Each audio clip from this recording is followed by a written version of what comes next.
Hi, this is Lauren, and you're listening to My Spiritual Awakening. Thank you for joining me tonight. Tonight, I actually have a coworker and a good friend of mine. His name is Thomas Bennett with me.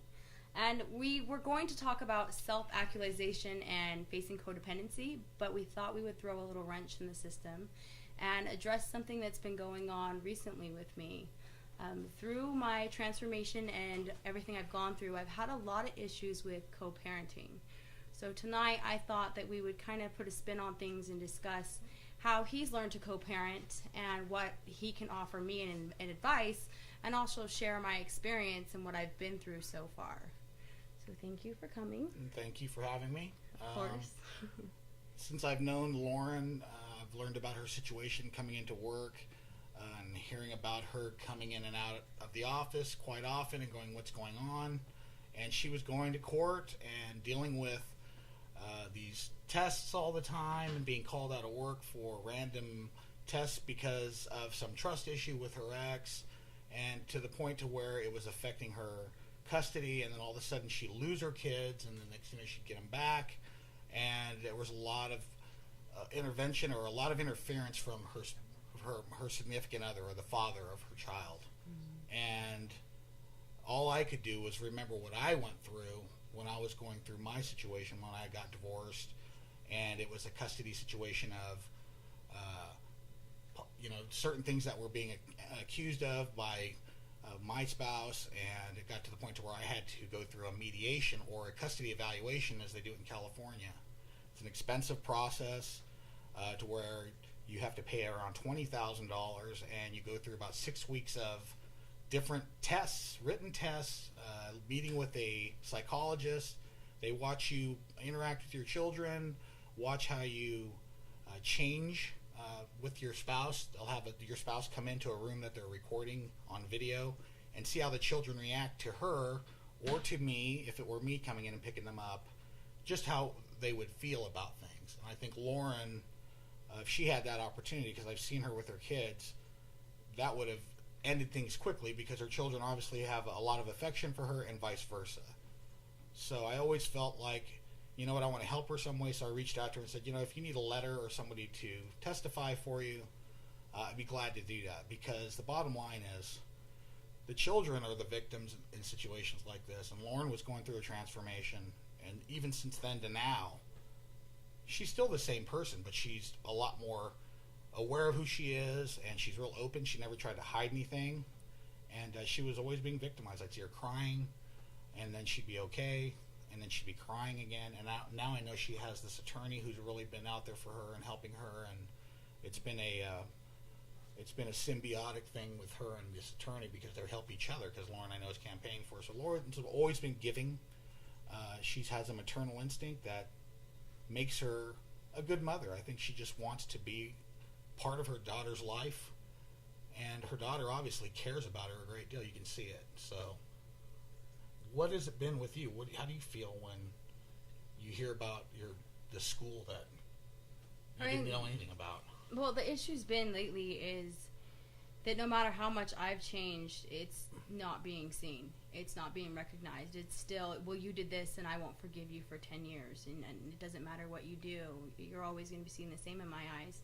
And it takes a toll on the child, because when you think about it, we were this loving couple that had this relationship. And granted, I was not a perfect person then. And in all honesty, looking back, I probably wouldn't have dated myself. I had a lot of anger issues. I had a lot of distrust in everybody, and now coming forward, I'm at that point where I want to fix things, not necessarily getting back together, no, but I want to be able to have a relationship so that we can build a structure for our daughter together and communicate effectively so that it's in her best interest. And I'm not able to do that. I mean, with recently, I found out she was enrolled in a school, and I wasn't even told until after she started her first day of school that she went there. I missed my daughter's first day of school. I missed her picture day. Those types of events I missed with my two older kids when I went through divorce, and I swore to myself that I would never ever do that again, and it was so important for me to be there with her. Right. And I'm not able to do that. And my issue is how do I get through all this? What am I supposed to do to prove that I am a different person? And do I even need to prove it? Or do I just continue letting this person have distrust in me and pretty much just bash our relationship? You know, our daughter's 2 years old and we have 16 years. And those next 16 years, do we want to make it horrible or do we want to make the best of it? And how do I prove that I've grown enough that I'm a different person now? I'm the same person, but I have a different outlook, a different release. I'm not using substances to heal my pain. I'm not blaming anybody anymore. I've taken the growth. I've taken basically, I've stated that I was wrong. And I've stated that I'm the one that, messed up, and I'm sorry. But how do I get past that? And those are questions that are going to come up for everybody. And those are things that all of us would think. And obviously he felt that he had a power over you.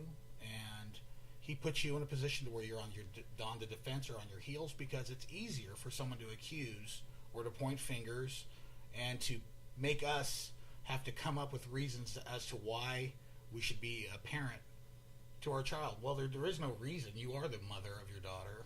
You're the mother of your other daughter and your son, and you love them all the same. The thing about it is that proving yourself to him is pointless unless he's willing to accept you and understand that the two you're going to be connected forever, not just for the next 16 years. These are your children. You're responsible to them, and you owe them. You brought them into this world, and I believe that we owe our children the best we can. And he's trying to put you in a position to where basically you're going to be a novelty to them. If you can only see them every once in a while, you become this Disneyland mom or the water park mom, where all you do is try to make up for all this lost time by taking them and doing things and buying them things. And that's the wrong message. The whole thing about it is you have a lot to offer them. I don't know him, so I'm not going to judge him, and that's not what we're here to talk about. We're here to talk about what your children are going to miss out on and what people can do to co-parent. The first thing is you just have to sit down together and just agree that you don't agree on being together.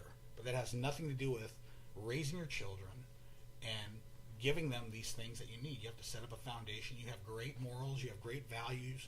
Your mother loves you. I mean, you have these relationships, and you should sit down together and say, look, here's what I think. Write some things down and say, what can we agree on? Punishment. You don't want to punish your kids, but there needs to be rules. Like if you don't make your bed, you don't get to go to the movies today. So both of you should enforce the same thing, where it's mommy says I can do this or daddy says I can do that. That's that manipulation thing, which he's doing to you and you were doing to him, as you can admit. You weren't in the right place at the right time, and now you're healing yourself, and your children need to be a part of your life and vice versa. That's how I feel about it. We should always have access to our kids, irregardless of whatever. If the courts have to get involved, the judge doesn't know what's going on. They do what's in the best interest, which is, can you guys agree? They want you to mediate. They want you to talk to each other and agree. Mm-hmm. They don't know what's best for your kids. They're just going to do what they think is right. And you can't blame them for that. But you're doing great. I think you're a great person, and I think your kids are lovely. And obviously, it's a good time for you. You're working hard. You're the top person in your group at our company in a short period of time. What's wrong with you? I don't see anything. That's something that we had discussed earlier too, was what made it so that everyone was able to forgive me at work. They saw me coming and going, and when I attempted suicide, I was out of work for a week. I was in a mental institution. I remember that. Yeah. How does my coworkers, how did they get past this and leave this all behind? Because to be completely honest, everyone at my work, they all know everything I went through. I just put it all out there for them. That way I had nothing to hide. And I've had nothing but such strong support from them that they've become like a family to me. And honestly, I would like to ask you too, how did you guys forgive me for that? How do you move past all that? When I heard about it, we talked about it. We went down, and you told me what was going on. Actually, Aaron told me. Mm-hmm. And Aaron was there for you at that time. Mm-hmm. And he's a real caring guy. He's a young guy. You guys are the same age. Mm-hmm. And Aaron's trying to figure out. He asks me all the time, what I have this gal, marriage. He's talking about these, that, and the other, and he's reaching out. And my thing is, what's in your heart? What do you truly believe? You were raised with certain values. And I told you, I go, don't ever do that again. Yeah. What a waste. Mm-hmm. And it takes a lot of courage, from what I understand, to take your own life. But what are you leaving behind? You know, there's going to be too many question marks. You have too much left to do. But the self-disclosure that you are, it takes a lot of courage to do that. I remember when I was in college, we had a small group communication class, and there was this thing called a bag experiment. And basically, the professor asked us to get a bag and decorate the outside of it with things that were symbols or whatever it may be, how we wanted people to see us, what we wanted the outside world to look at us and think of us and how they should view us. And on the inside, she wanted us to put small things that symbolized who we really were. And it was difficult for a lot of people because you had to expose yourself. But once we were able to do that, everybody in that class changed. Some people weren't willing to do it, but I think you did it in a way that was without having that instruction.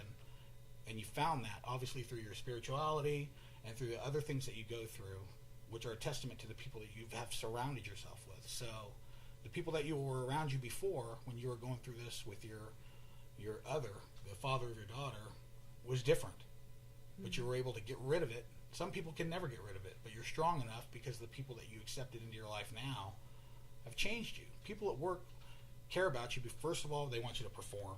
Everybody wants you to succeed because you're a performer. Yeah. But also because you're not a burden on anybody. Even though you talked about all these things, you never asked anybody to do anything.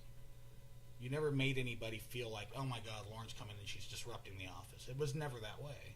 You would be gone and everybody would go, where's Lauren? People cared about you naturally. So it's lucky that we're a small company. I think if it were a large company, it may have just been unnoticed, but within your group. But I think people didn't have to forgive you. It was not a matter of forgiving. It was a matter of accepting because there was nothing else to do. You were honest, and I think for a lot of people it's difficult. But I think you've had a positive influence on a lot of people that you work with. So me, for one, too. I mean, I'm 45, but I still learn every day. Thank you.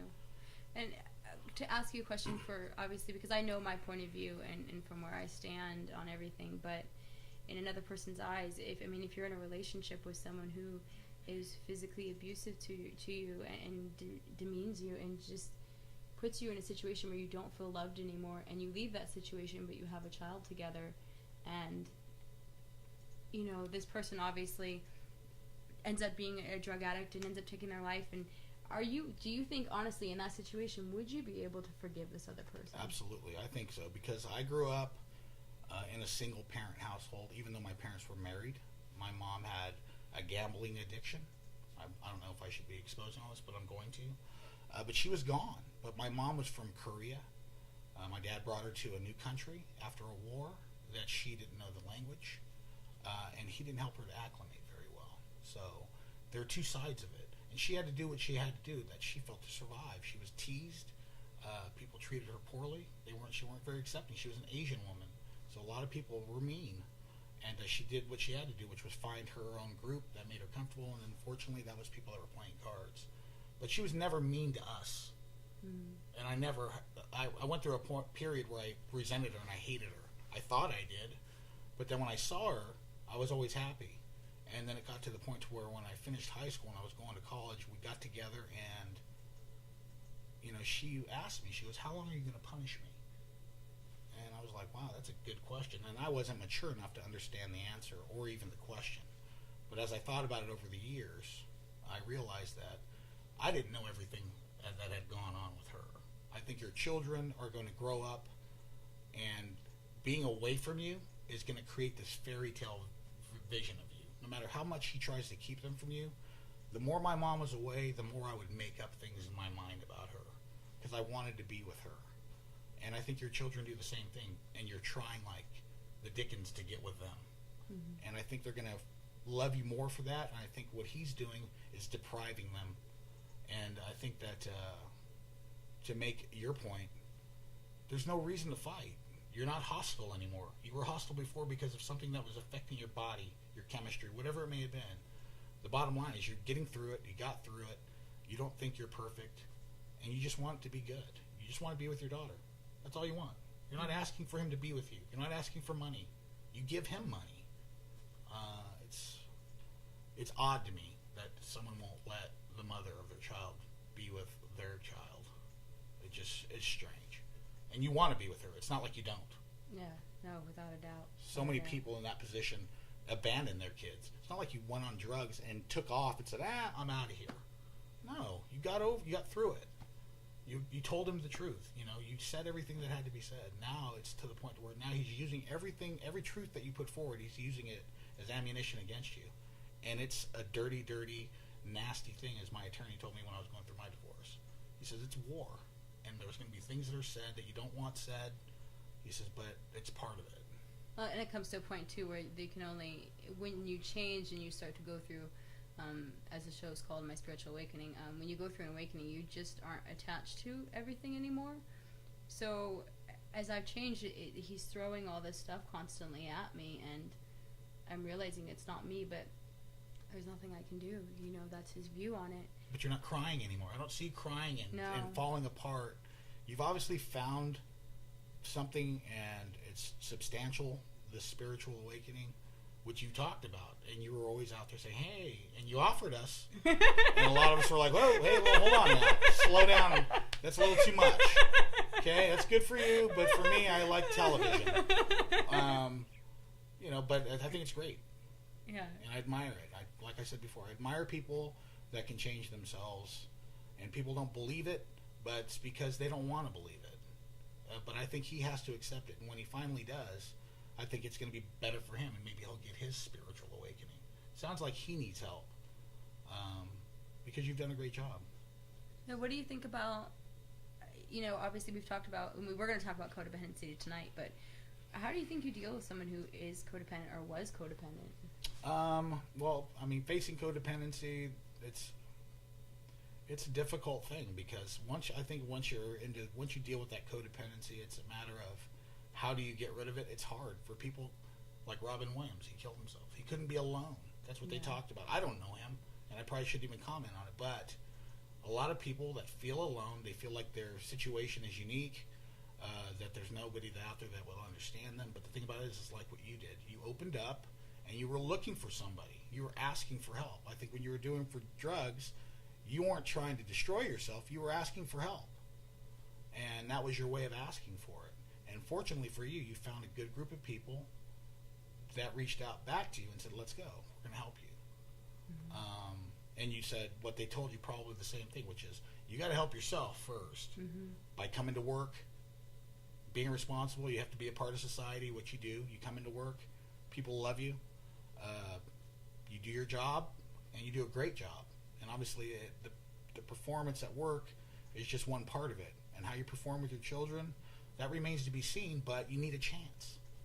You know, you got to be given a chance, and this situation is only going to get worse if he doesn't let you, because you're not going to give up, and you have a representative in your attorney who's not going to give up.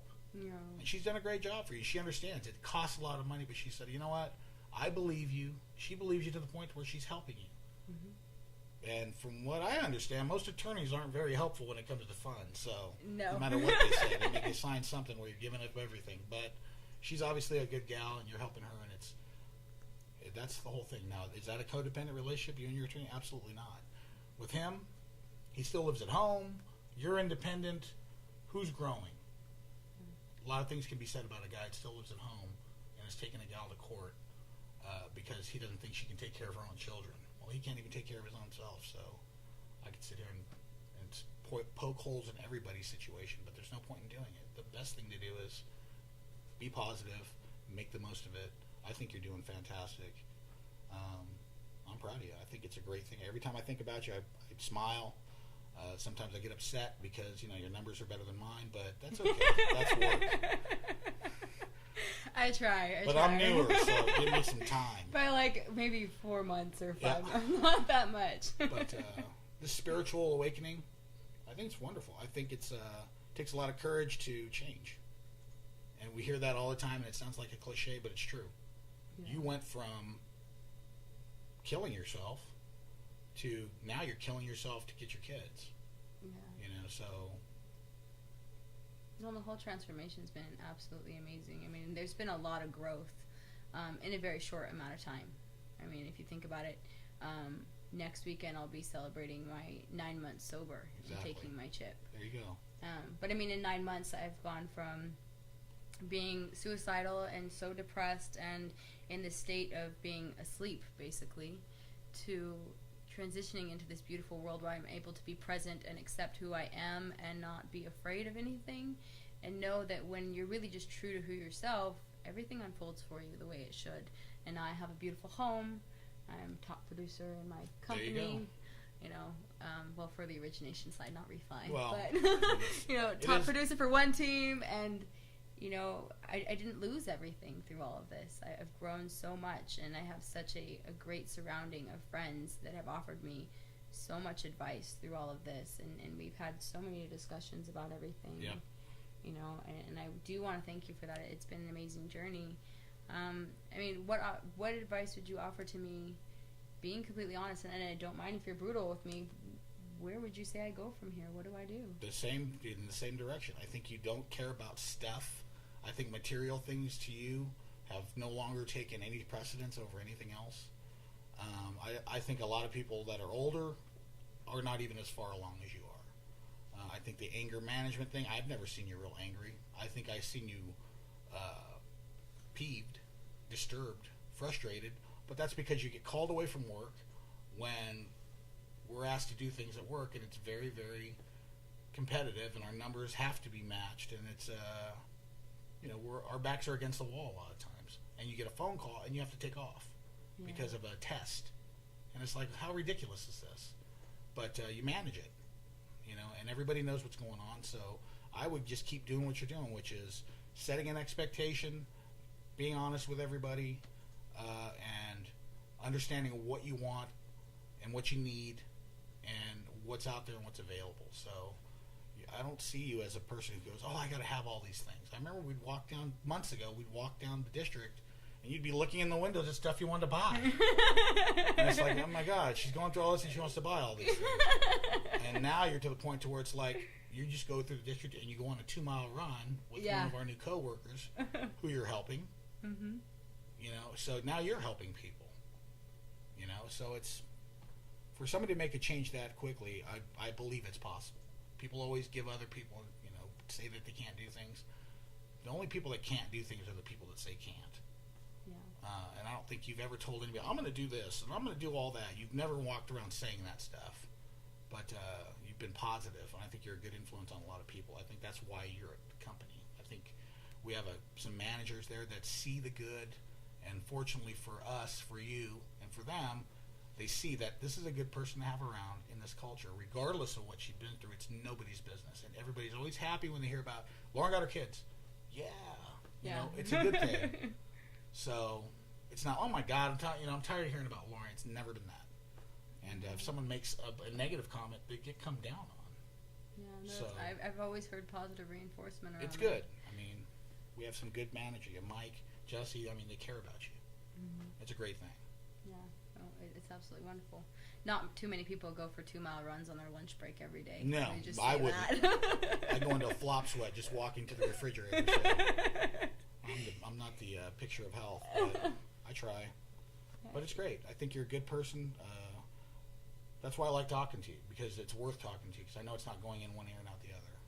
No. Plus, I talk more than anybody there, so.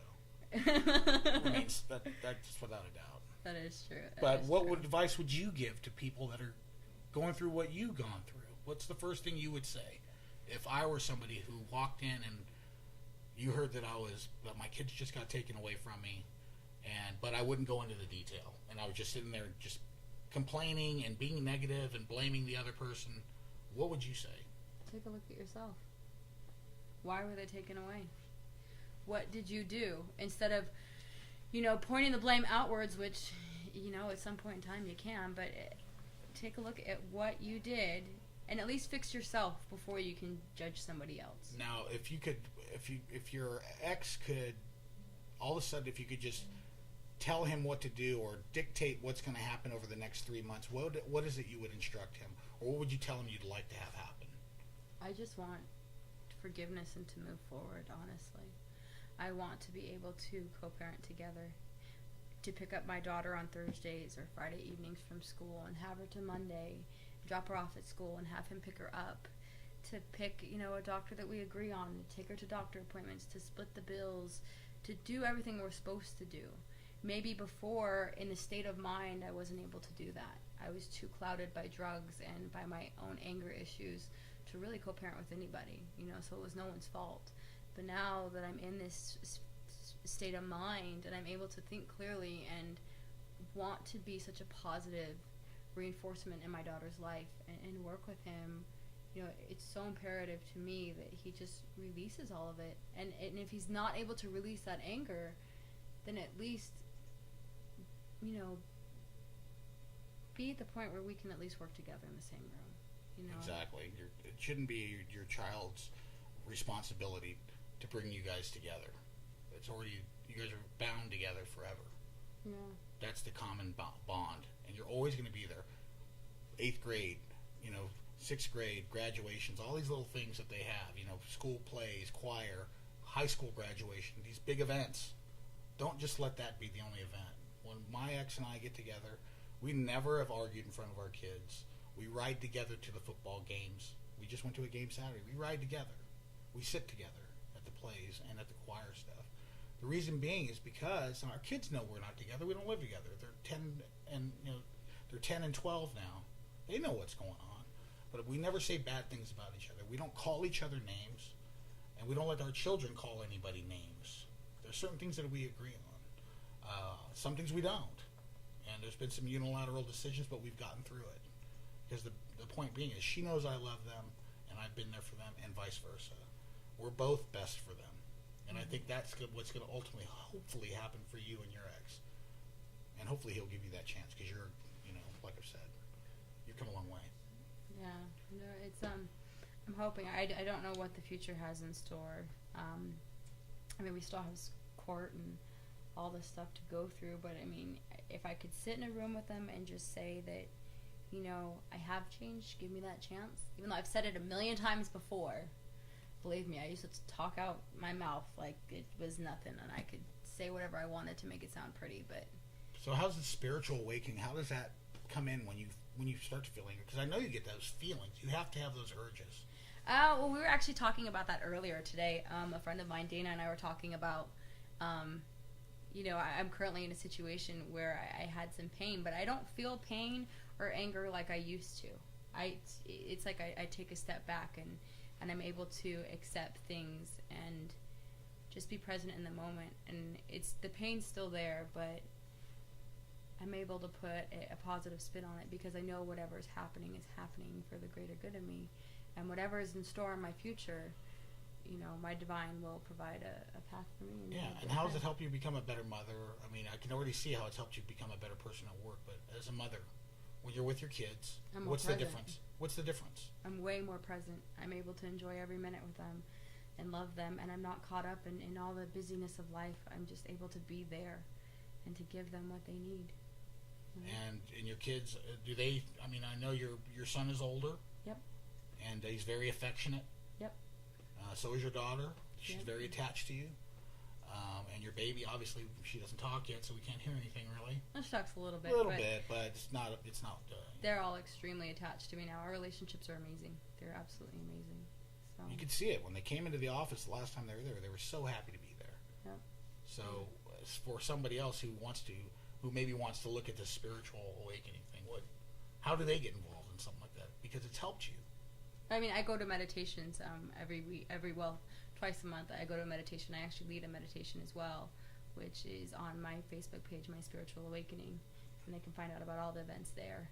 And also on Oneness Las Vegas, you can look there and find all about it. So I'm hoping that maybe this will reach out to other people and it'll be able to help them. Yeah, I hope so too. I think this has been a great forum. I appreciate the opportunity to come in and sit with you and give my 2 cents, and hopefully people will realize you have to work together. Your children are the focal point. Don't live through them. Let them live their own life, but be a vehicle for them. Exactly. Don't hold them back because you resent the other. Yeah. So we'll see what the future has in store. So I want to thank you so much for coming on the show tonight. Me too. I appreciate it. Thank you for letting me come. Yeah. I hope people at work don't make fun of me tomorrow, but I'm sure Mike's going to say something. So I want to thank all my listeners for listening in tonight. It's always a pleasure. And we'll see you again next month in October. Have a good evening.